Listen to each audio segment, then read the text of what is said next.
Old books, parchments, scrolls with esoteric knowledge are today one of the basic elements of research into ancient knowledge.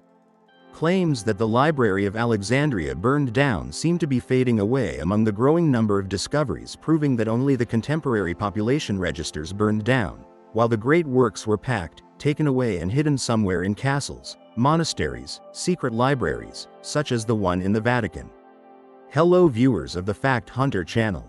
One of the most mysterious works that is constantly being studied by top researchers from all over the world is the Voynich Manuscript.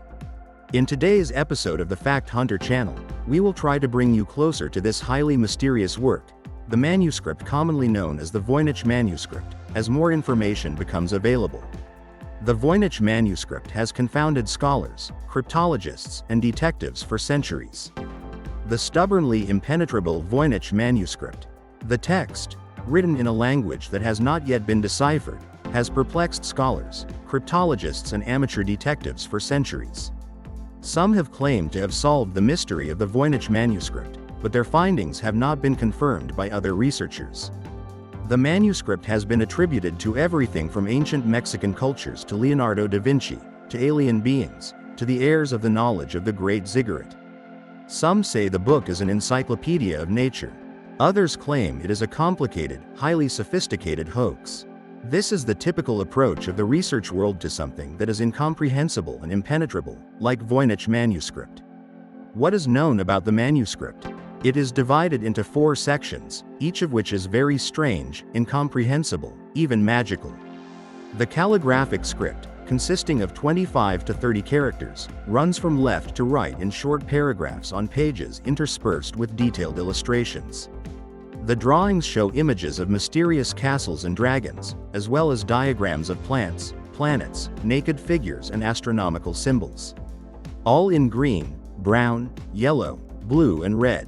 A particularly interesting part shows dozens of naked women bathing in pools connected by a river of green liquids. Based on the illustrations, scholars believe that the book is divided into 6 parts: herbal, astronomical, biological, cosmological, pharmaceutical, and recipes. It is possible that the manuscript has a magical character. As Michael Lapointe explains in a Paris review, the manuscript begins with the herbal section with natural drawings of plants, but no one is entirely sure which plants are depicted in these drawings. At this point, we would like to thank all the listeners of our channel. Thank you for being, and at the same time, we want to ask you to help us develop the Fact Hunter channel by subscribing to our channel. This will motivate us on our way to making more and more interesting and better listenings and videos. Thank you for being with us. They are not found in any of the available herbariums. Then comes the astrological section, which contains fold-out drawings of celestial charts, a combination of lines and geometric figures that do not match any calendar known to science. The astrological circles are dotted with small drawings of naked women, and there are more and more of them in the later section. The illustrations show naked women bathing in a mysterious green liquid. They are doused with jets of another mysterious liquid. They are holding up a rainbow with their hands. Then comes the pharmacological section, which contains additional drawings of strange plants, followed by pages of a script written in a mysterious language that has not yet been deciphered, called Wujnizes. The Voynich Manuscript first appears in history at the end of the 16th century, as Davis writes in the Road Trip Manuscript.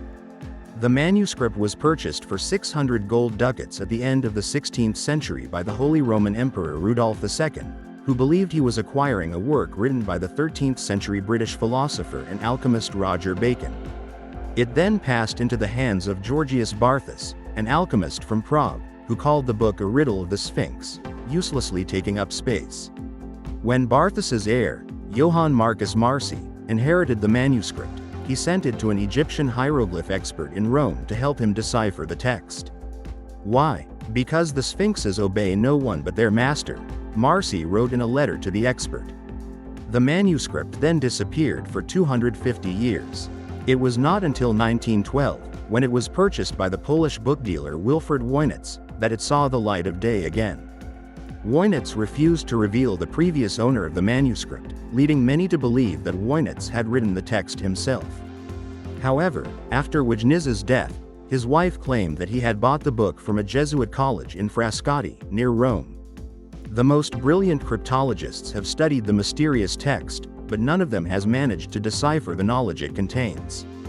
William Friedman, a pioneering cryptologist known for breaking the Japanese cipher during World War II, spent years trying to decipher Voynich's manuscript, as confirmed by a Washington Post report. He ultimately concluded that it was an early attempt to construct an artificial or universal language of the a priori type, as Lapointe wrote in the Paris Review. Although the origins of his manuscript remain unclear, Voynich's does not appear to be complete. In 2014, Brazilian scientists used complex computer modeling to show that the text exhibits similar linguistic patterns to known languages. However, the researchers were unable to translate the book. Voynich's manuscript remained undeciphered. In order to determine a relatively accurate date of writing, the manuscript was subjected to activated carbon testing. The tests were carried out in 2009. They showed that the parchment probably dates from between 1404 and 1438. As Davis notes, these results exclude several people who have been named as the authors of the manuscript.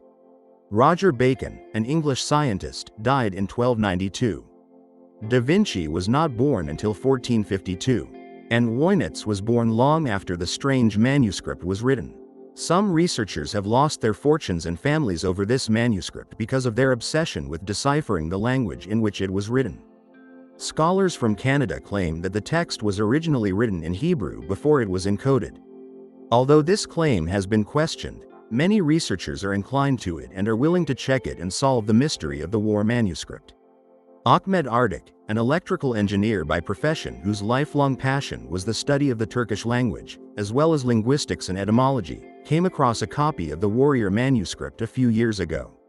Like many others, he was intrigued and began working on it for a year. He then asked his two sons, Ozan and Alperkin, to help him. Ardik's family has created their own theory regarding the manuscript's records. They claim to be certain that the manuscript was written in a type of Old Turkish dialect or a combination of dialects, mostly written in phonetic orthography or in a language written in speech. Ozan said that his family recognized at least 300 words in the manuscript and is convinced that this is enough to read at least 30% of the manuscript.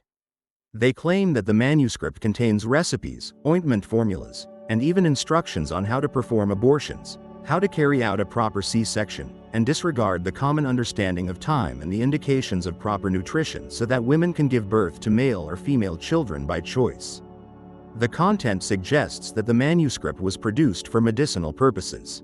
However, other researchers are of a completely different opinion, claiming that Voynich's manuscript stands at the intersection of the Middle Ages, which is truly fascinating for the general public, and an unsolvable mystery, as it is still impossible to identify the plants included in Voynich's manuscript.